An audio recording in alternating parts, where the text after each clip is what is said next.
Here's what's coming up in episode 223, Echo Bodine. Echo freaking Bodine. That's how he always calls me.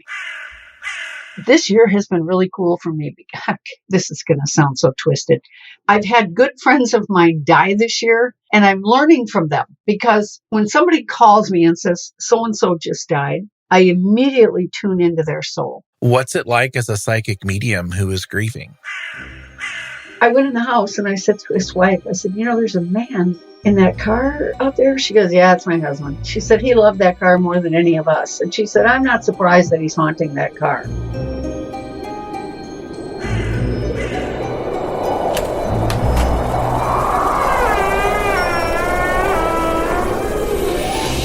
Welcome to the Big Seance Podcast. I'm Patrick Keller of BigSeance.com, and this is a place for an open discussion on all things paranormal, but specifically topics like ghosts and hauntings, paranormal research, spirit communication, psychics and mediums, and life after death.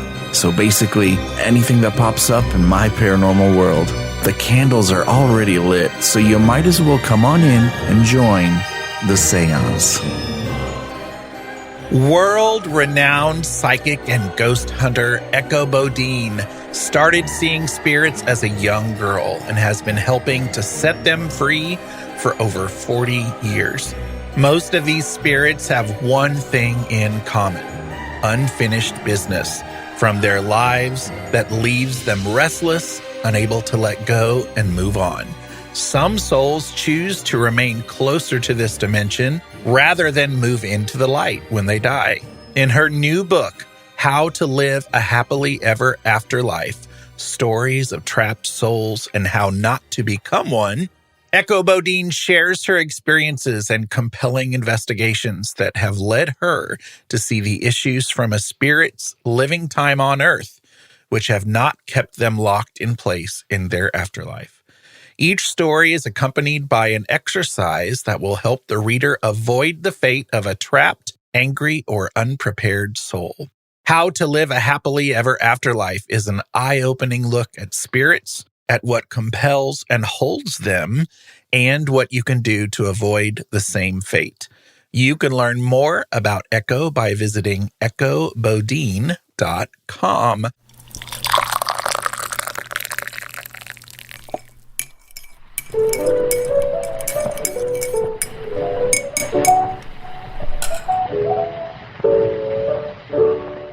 Oh my gosh, I'm so excited to finally have you in what we call our parlor here at the Big Seance Podcast. Welcome. Thank you. It's great to be here. We're going to have fun today. Oh, already you are such a ball of light. We've been sitting here talking for like 12 minutes, and it has been such a joy. And I can't believe it took this long to get you here. Well, honey, I don't even know why it did take this long. Well, it might also be because I didn't ask. So that's... That's a really important part of it, Patrick, really. It's, I can only be so psychic, but I can't. Yeah. So I'm glad I'm here. True. In the foreword to your book, How to Live a Happily Ever Afterlife, our mutual friend, psychic medium Chip Coffey, says in that foreword, through the years, I have been asked countless times by my clients how they can enhance their own psychic abilities. And without hesitation, I suggest that they read Echo's books, The Gift and A Still Small Voice. In my opinion, those books alone provide a masterclass in psychic development. So that's what Chip says.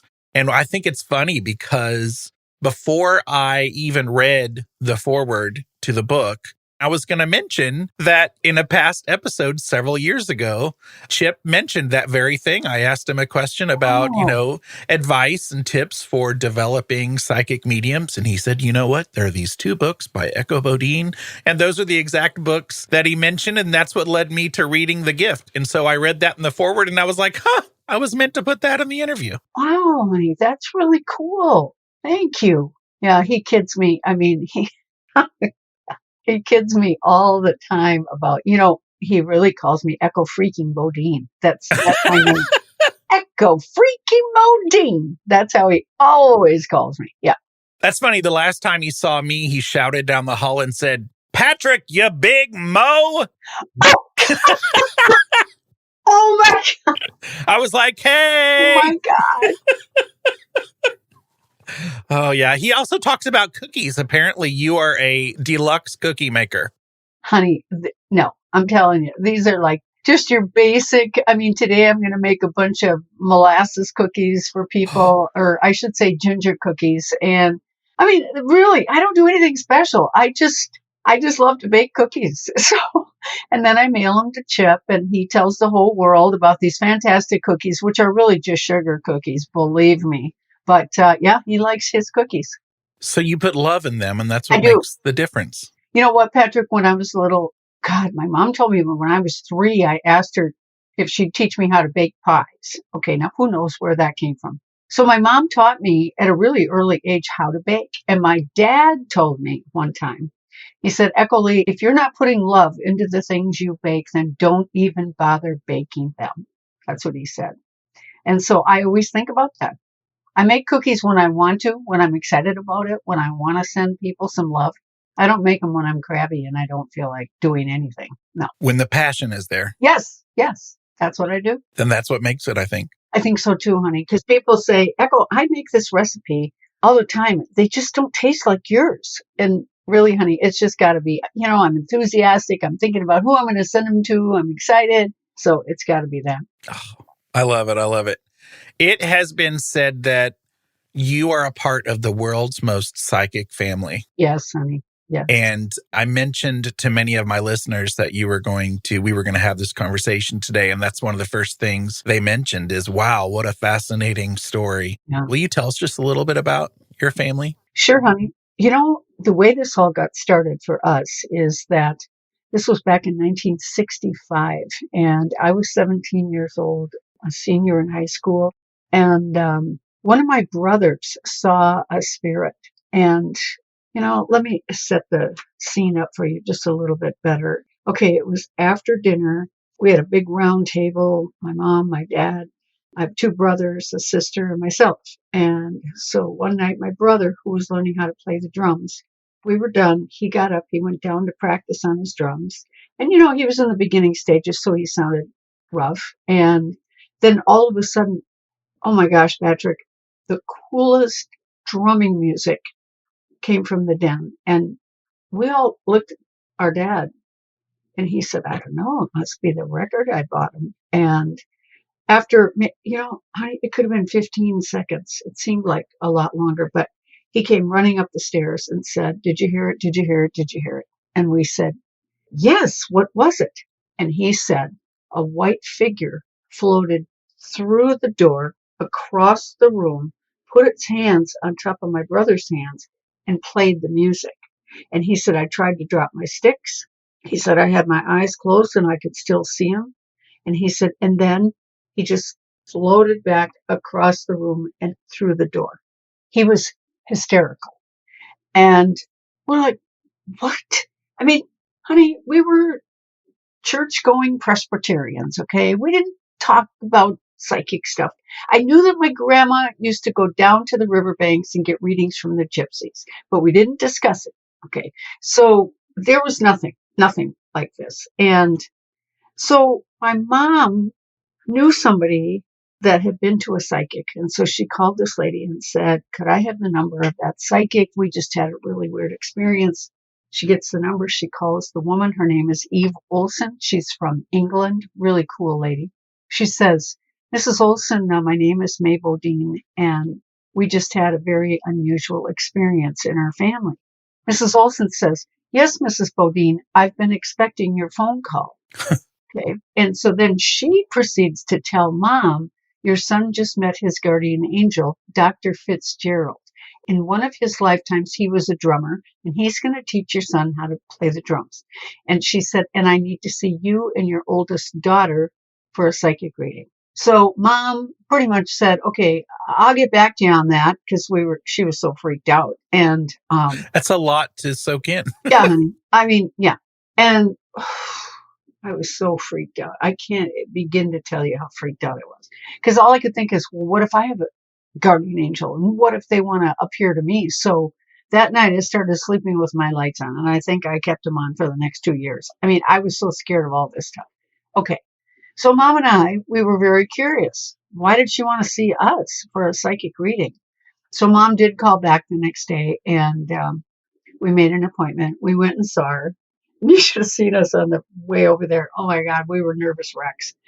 Anyway, we get to Mrs. Olson's house. She's the sweetest little thing from England. Oh my God. And she said, I'm going to read your mother first. You sit here by Mr. Olson and watch TV. Okay. So I sat there like a statue next to this guy because I thought, okay, if he's married to her, can he read my mind? Can he see all my secrets? I mean, did I have secrets at 17 years old? I don't know. But I was so afraid this guy could, I don't know. I didn't know what was happening. So then my mom came out and she gave me this look like that. And I thought, oh God. And so I went in the room and she tells me I was born with all 4 of the psychic abilities and with the gift of healing. She said, at one point, I will be a famous psychic. I'll be on radio and TV. I'll write many books. I'm looking at this lady and I said to her, okay, hello, 2 things. I don't have any of this stuff. And 2, I don't want any of this stuff. I just want to have a nice, normal life. Well, she said, you can do that in your next life. But in this lifetime, and I'm thinking, my next life? What the hell are you talking about, lady? So she also told my mom that my baby brother Michael, he was 8 at the time. Oh my God. She said he was going to be a famous psychic, write books, be on radio, TV. My sister Nikki would come into her psychic abilities when she was in her mid 40s, and that my mom was going to be a well-known psychic. She also told us that a teacher would be coming along soon, and she would teach us how to develop our abilities. And no kidding, within, I'd say, 2 weeks, we got a call from a spiritualist minister here in the Twin Cities who said, she introduced herself. She said her spirit guides told her to teach us, mom and I, how to develop our abilities. My brother Michael, he didn't need any training. He was just born psychic and, ready to go. And, Patrick, when he was little, he used to talk about colors around people. And we had no idea. We just thought he had too much sugar that day. We had no idea. What do you mean colors around people? He would talk about it all the time. So this lady said, my guides said I'm supposed to teach you and 6 other people. So mom and I decided we would go one time because we were so freaked out about all this. And we went. And you know what, honey? When she explained what psychic abilities were, I thought, well, God, yeah, I do that. Well, sure, I see visions that come true, but I think everybody does that. And so I didn't think it was anything unusual. And here we are, 57 years later. And yep, it all came true. My sister came into her abilities in her mid 40s, and Michael and I teamed up as a ghost busting team. And honey, back then we didn't call it Ghostbusters. People would just call and say, hey, can you guys come to my house and see what's in the attic? And so we'd go and look and see. And, to tell you the truth, the first time I ever went on a ghost busting job, I was with my mom, and one of her friends called and said, hey, can you bring one of your kids over to my house and see what's in the attic? So when we were driving out to her house, I said, Mom, why are we going to Carol's house? And she said, well, honey, she wants us to look in the attic. Okay. I said, for what? And she said, well, they're hearing noises and footsteps and banging on the walls. So I'm thinking as she's driving, I go, wait a minute. Are we looking for a ghost? And she said, I don't know, honey. And I said, well, what do they look like? And she said, I don't know, honey. And I said, okay. And then what happens if we find one? And she said, I don't know, honey. And that's as much as we knew. And honey, you know what? When we got there, okay, so I was raised on Casper. So I'm looking for this little white blob, okay? Friendly little guy floating around the room. And we get up there and I'm looking all over. Now, I did notice there were people. There was a man and a woman and a girl and a boy over in the corner, but you could see through them. And I remember I looked at my mom and I said, can you see those people over in the corner? And she said, yeah. And I said, well, why are they there? And she said, I don't know. And into both of our heads at the same time came the words, my husband was a smoker and an alcoholic. He passed out. We all perished in the fire. He won't let us go to the other side. What? And I looked at my mom and I said, did you just hear that? And she said, yeah. I said, well, what do we do? I'm still looking for Casper. Honestly, Patrick, I didn't know that was what a ghost was. I didn't You know. were so accustomed to experiencing those things? Yes, honey, I didn't know that a ghost was the soul of someone. Okay. So I was completely dumbfounded. So was mom. And I mean, we were just in the beginning of our development. So we really didn't know what we were doing. So mom told these people, she said, well, you just have to go. So they went through the wall. And then by the time we got home, Carol called and said, well, all the noise is back. So, I mean, we just said, okay, we don't know what we're doing. Oh, and you might appreciate this. The next day after Mrs. Olson told us that we were going to be famous psychics someday, Mom and I thought, okay, now we're going to be famous someday. So let's see, what do psychics need? So there was one seedy little occult bookstore downtown. So we went down there. We bought about $100 worth of incense because don't all psychics have incense all the time? And a Ouija board because we thought, well, how are we going to communicate with spirits if we don't have a Ouija board? And that was our beginning, honey. That just shows you how much we did not know about this whole field of psychic development. Well, I have a question. In those days, Yeah. how did people know to reach out to you? Was it phone book or was it word of mouth? How did that work? You know what it was, honey? I teach psychic development classes. I started teaching in 1980, and one of the students in my class came up to me and said, can you see ghosts? And I said, well, I guess so. And she said, would you come to my house? Because it's been on the market for a year. She said, I have finally moved into a hotel because there's so much happening there all the time. So I said, let me talk to my brother because I'm kind of scared of all this. So I called Michael and he said, no, sis, I'm not afraid of him. And I said, okay, will you go with me? And we did. And we got, honey, that night was really good because our guides, by that point, Michael and I could both see our spirit guides. And so our spirit guides were there with us and they taught us what to do. Ask the ghost, well, first ask them their name. Why are they here? And then work at convincing them to go on to the light. Well, okay, so honey, there had to be at least 12 spirits in that house. It was crawling with ghosts. And we got all of them out of there. Her house sold within a week. Then she told people, and we started getting phone calls. And then, we just, called it, okay, we have to go get some ghosts out of people's houses. There was no label on it. And then when the movie Ghostbusters came out, one night I remember specifically being in the car, Michael's driving to this job we were going on, and I said, oh my God, Michael, we're Ghostbusters. And we burst out laughing. We thought that was so funny. And honey, then even the media here in the Twin Cities picked up on it. They did a big story on us. And after that, the phone rang all the time. So that's my story, and I am sticking to it. Wild ride. Yeah. Yeah. Then there was a TV show called Paranormal Borderline that actually called us and said, we've heard of your family and we'd like to do a story on you. So they did a really, really nice story on us. And that really shot things off to the moon too. Yeah. We were really busy. So I'm curious, before we really jump into, the details about being stuck here or needing to cross over, I just want to know from you, based on your experiences, what happens when we die? You know what, honey? This year has been really cool for me. This is going to sound so twisted, but I've had good friends of mine die this year, and I'm learning from them. No, I'm learning from them because when somebody calls me and says, so-and-so just died, I immediately tune into their soul.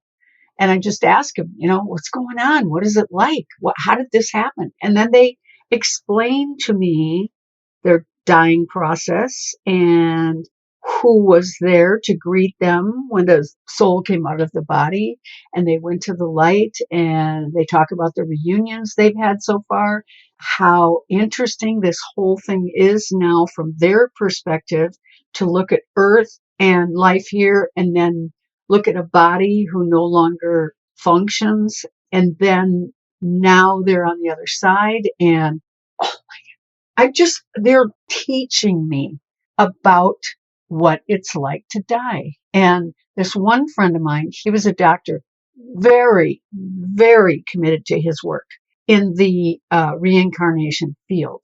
And he'd written books about reincarnation and research, and he was very, very focused. And he had a heart attack one day, and boom. And he was healthy. I mean, nobody certainly expected Walter to die at a young age. He was in his 50s. And so when I tuned into Walter, I just said, "How are you doing?" And all he kept saying was, "My work, all my work. I can't believe I'm dead. I've got work to do." Okay. So he was really focused, and that was what he was most worried about. Okay.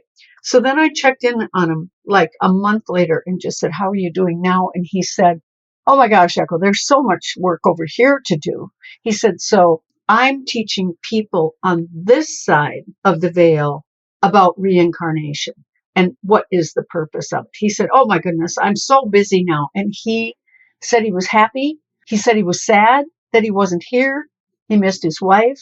But he said, "Just knowing that I can continue on with my work, I'm just so happy." Okay. So then this other friend of mine who passed away suddenly, nobody expected it. It's like I checked in on her right away, and it was really sweet. God, she was so sweet about all of it, and said, "This is going to take me a few days to realize I'm not really dreaming. This is an actual thing that happened."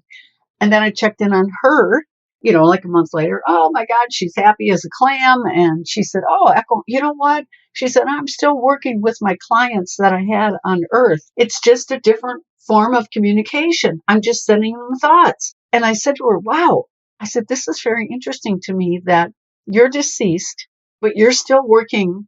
I said, "I've never really seen this before, where you now live on the other side, but you come here every day to go to work."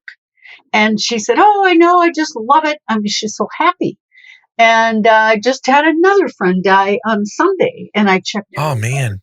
Yeah, honey. And she's so happy. She was a daddy's girl by far, and her dad's been gone for about 10 years, and she has really missed him.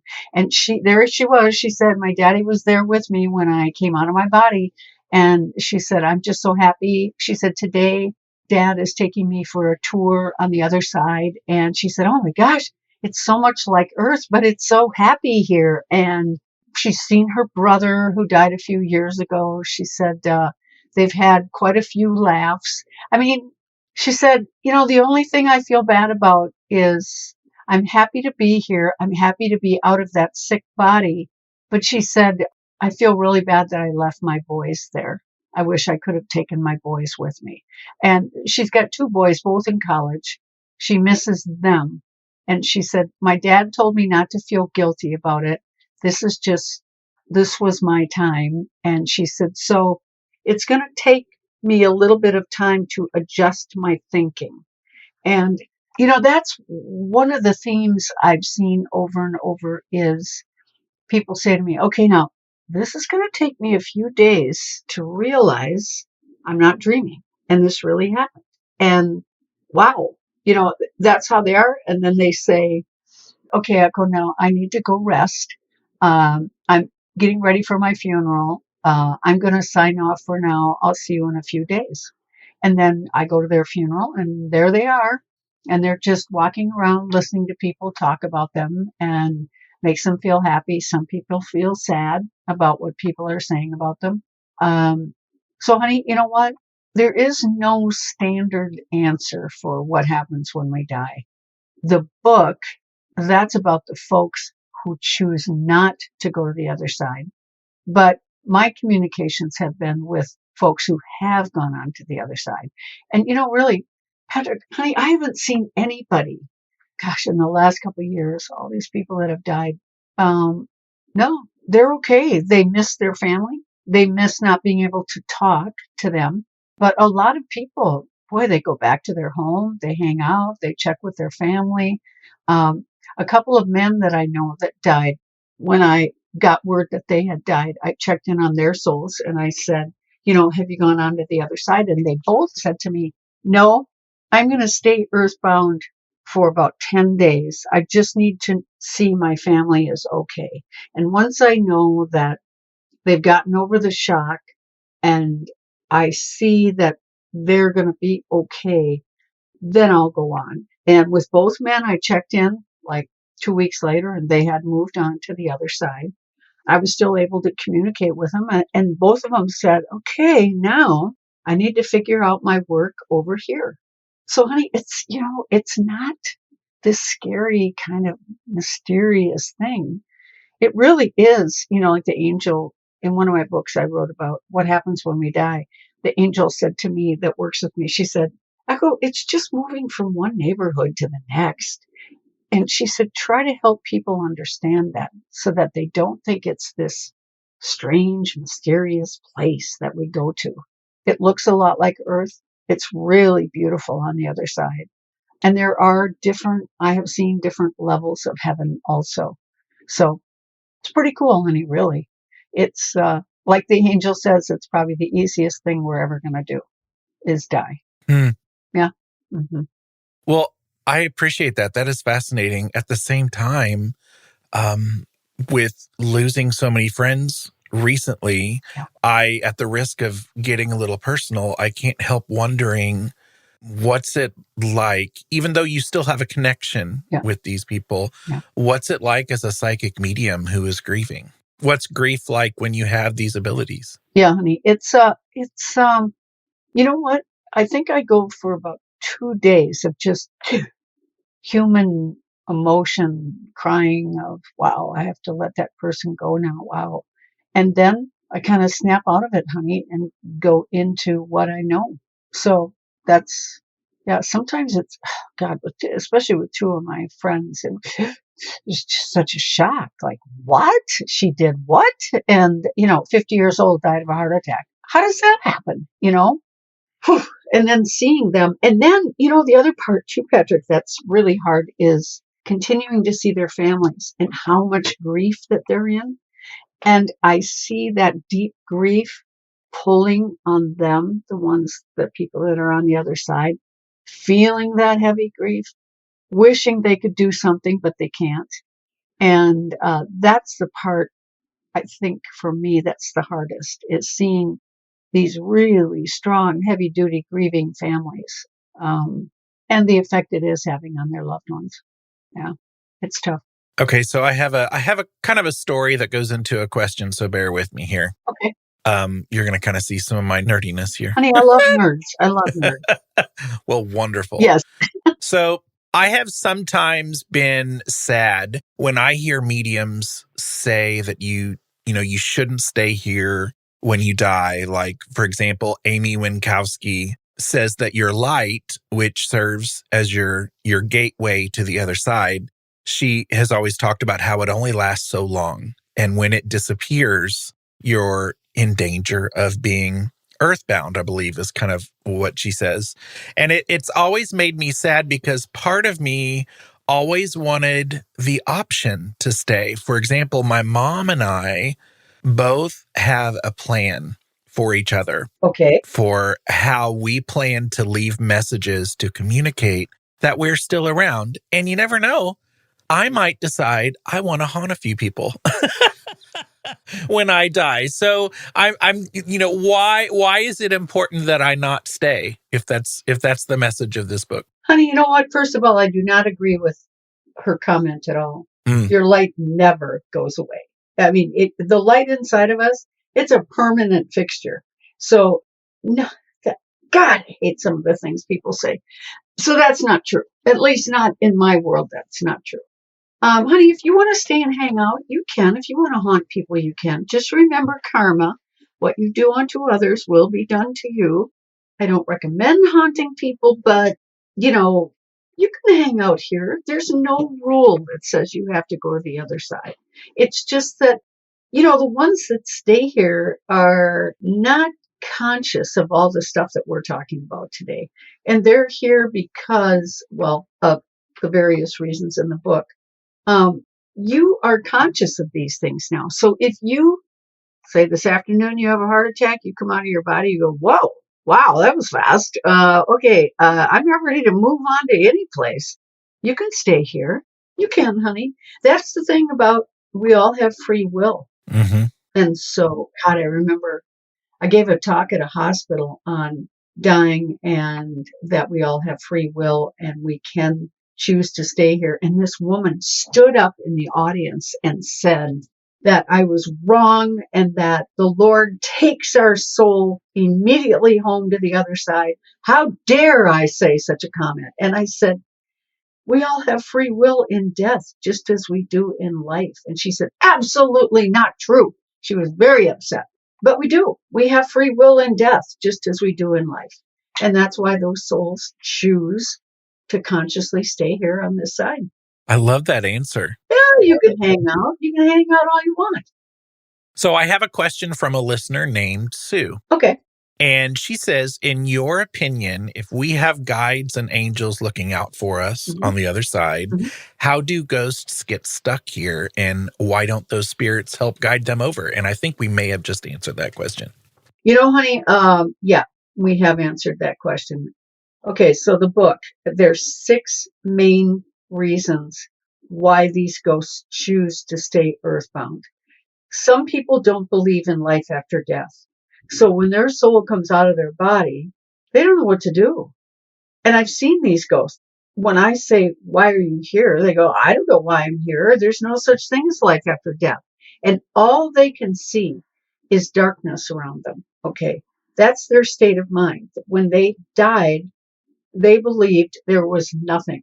See, honey, that's even where their ego gets involved because their ego is like, no, I'm not wrong. I'm not wrong. There is no such thing as life after death. Well, so what they do is they just look around for some place to hang out. And then what happens is after a while, they start getting bored. They start making noises. And a lot of that for them is just confusion. They just don't get this. Why were they taught there was no such thing as life after death if they're hanging out? Okay, so that's one of the reasons. Another one is they're in denial that they're dead. And, as much as the media likes to hype up that one, of all the years of ghost busting, I think I've met 2 ghosts who claim they didn't know that they were deceased. Okay. Another reason is they don't like change. And Patrick, you'll love this one. Okay, so I was doing a ghost busting down in Nebraska, and I walked through this lady's house. I didn't find any ghost anywhere. And so I went outside to get something in the car, I think. I can't remember why I was outside, but I walked by this 64 Chevy sitting in their lot. And I thought, what? And I walked back and I looked in the car and there was a spirit in the back seat of this car. So I said to him, hello, hello. He's like, yeah. I said, what are you doing in this car? And he said, it's my car. And I said, well, okay, why don't you go on to the other side? He said, oh, I love my car. I'm never leaving my car. And I thought, oh my God, this is a brand new one on me. I've never heard of this before. And I said, but if you went on to the other side, you could start a whole new life. No, I don't like change. I'm just going to hang out here in my car. So I went in the house and I said to his wife, I said, there's a man in that car out there. She goes, yeah, it's my husband. She said, he loved that car more than any of us. And she said, I'm not surprised that he's haunting that car. Okay. So that's the third reason they don't like change. Okay. See, this happens to me every time when I try to come up with the 6 reasons. I can only come up with 4 of them. Okay, let's see.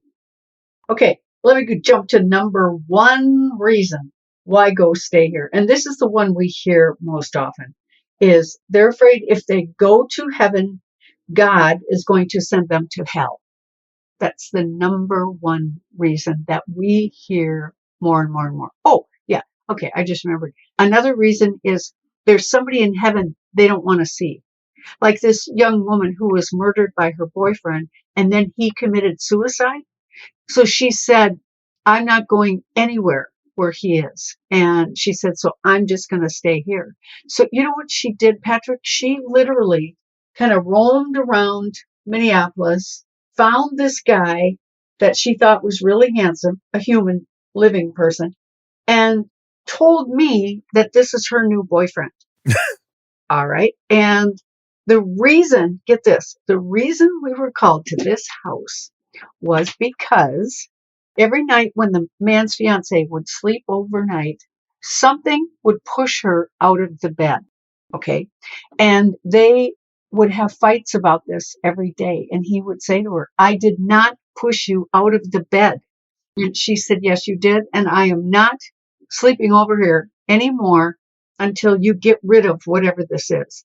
And it was this woman. Her name was Sherry. And she told me that this guy was her boyfriend. Okay. This is now her boyfriend. And I'll tell you the exact words she said. She said, I just need to get this bitch out of here. That's what she said to me. And I said to her, oh my God. Oh my God. I said, okay, first of all, you can't do this. This is not right. And these people are living. You need to leave them alone. And she said, well, I am not going to heaven. And her boyfriend's name was Willie. And she said, I am not going anywhere where Willie is. So I said, okay, here's the deal, Sherry. Heaven is a huge place, kind of like Earth is a huge place. So I said, you know, chances of you running into Willie are so slim. And I said, all you have to do when you get over there, just tell the greeter you don't want to see Willie. And I said, you don't have to. And I said, you can start a whole new life on the other side. You could get a whole new boyfriend on the other side. And she finally did agree to go on. Honey, I got a million stories. I mean, we could be here till 9:00 tonight. Oh my God.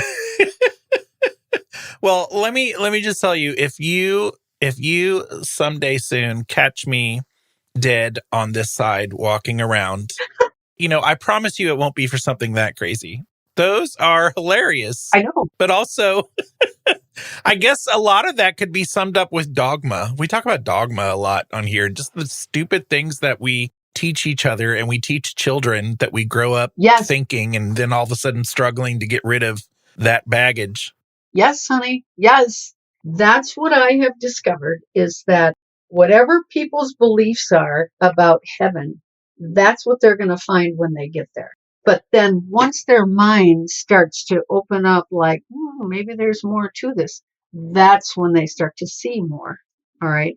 You know, honey, there's a book written by a pastor who had a near-death experience. It's called 90 Days in Heaven. Yeah. Okay. And he talked about, oh my God, when I read this, I think I threw the book in the garbage can. He said that he discovered that when we get over to the other side, we sing the Lord's praises all day long. And I thought, you know what? God is not an egomaniac.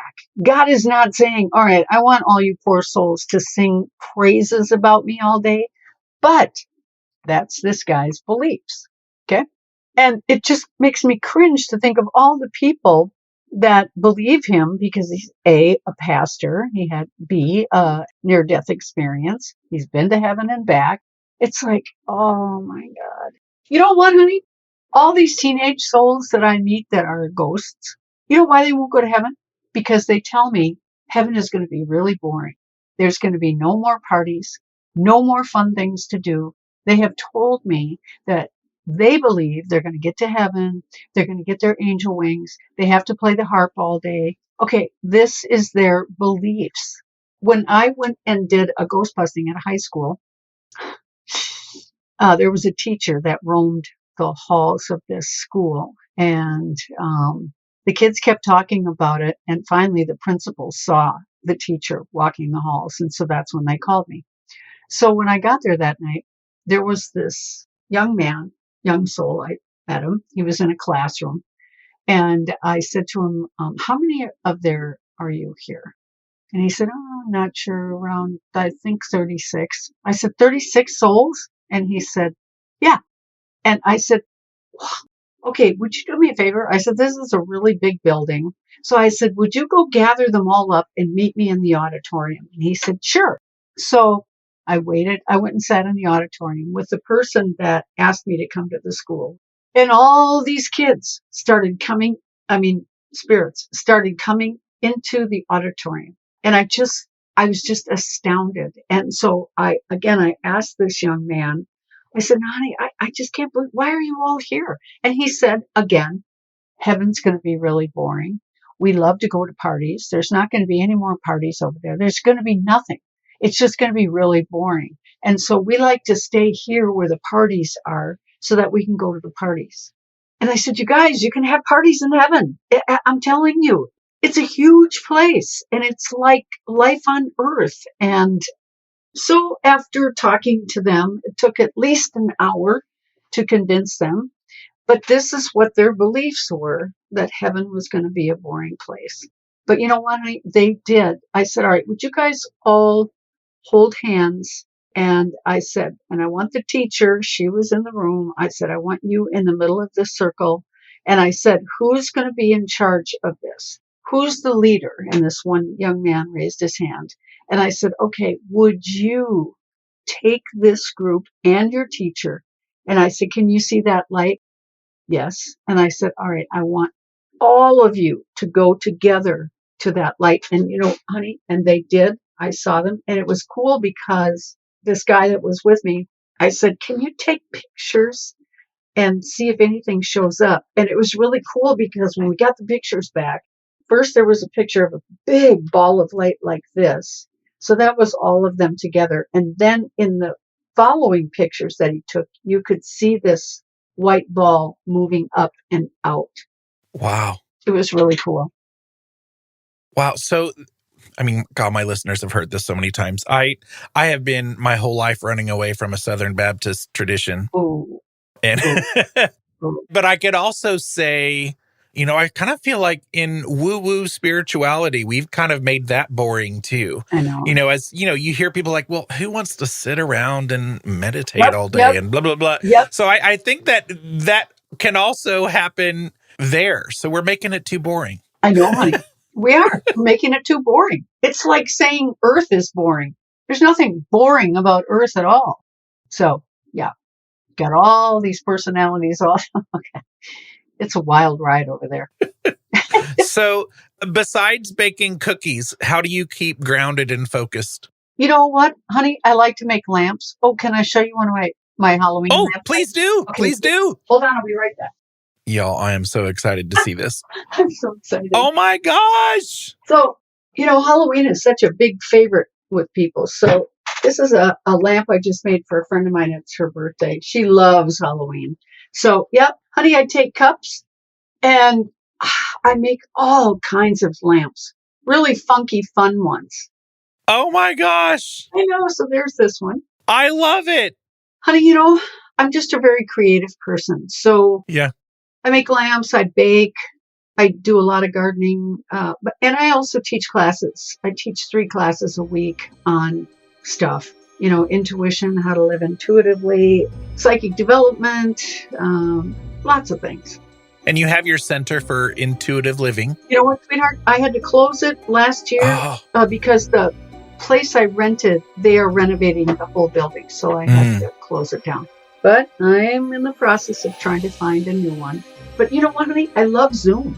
I love Zoom. Oh, it's changed the world. I don't know how they're not millionaires. How is Zoom not? They've got to be millionaires. Oh, my God. Yeah. I love it. So even though if I get a new center, I've got teachers here in the Twin Cities that want to teach out there. I'm going to keep doing Zoom. I love it. Well, that's excellent. Yeah. I want you to take as much time as you need to give us any final thoughts and anything that you haven't been able to share about your book that you'd like to. And, just anything you want to leave us with today. This has been beautiful. Oh, good. And I appreciate it. Good, honey. Let's see. What do I want to say about the book? It's got good exercises at the end of each chapter just to help people look at, what are their beliefs about the other side. it isn't just a lot of ghost stories. It's real life stuff and things that have happened. It's also to help people get over their fear of death, because a lot of people do have a fear of death. And I think we've covered a lot of information today. The two things that are really important to me are teaching people about death, life after death, and the other thing is teaching people to listen and live by their intuition. And, if people can do that, if they can learn how to hear that internal voice, they got it made. It's a great way to live. I love it. Absolutely love living intuitively. Echo freaking Bodine, you rock! I love that middle name. Echo F. Bodine. That's me, honey. Oh, God. Honey, you rock also. Oh, I love it.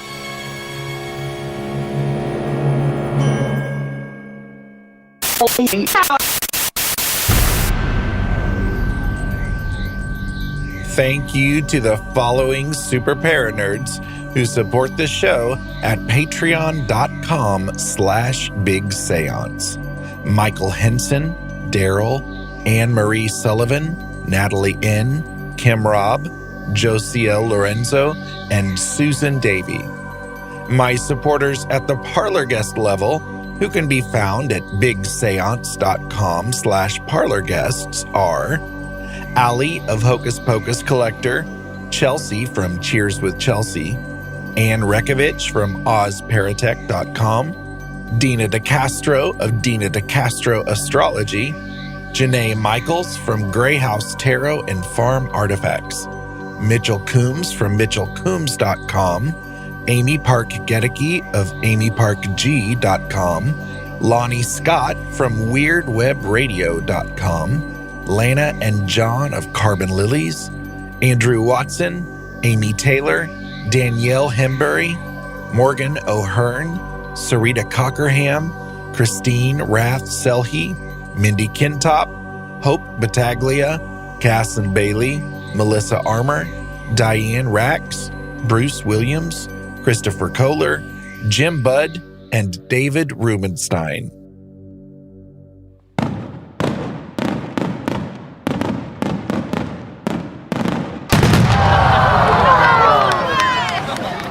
That sound you just heard was the above and beyond there's not even a category for your level of support fireworks display.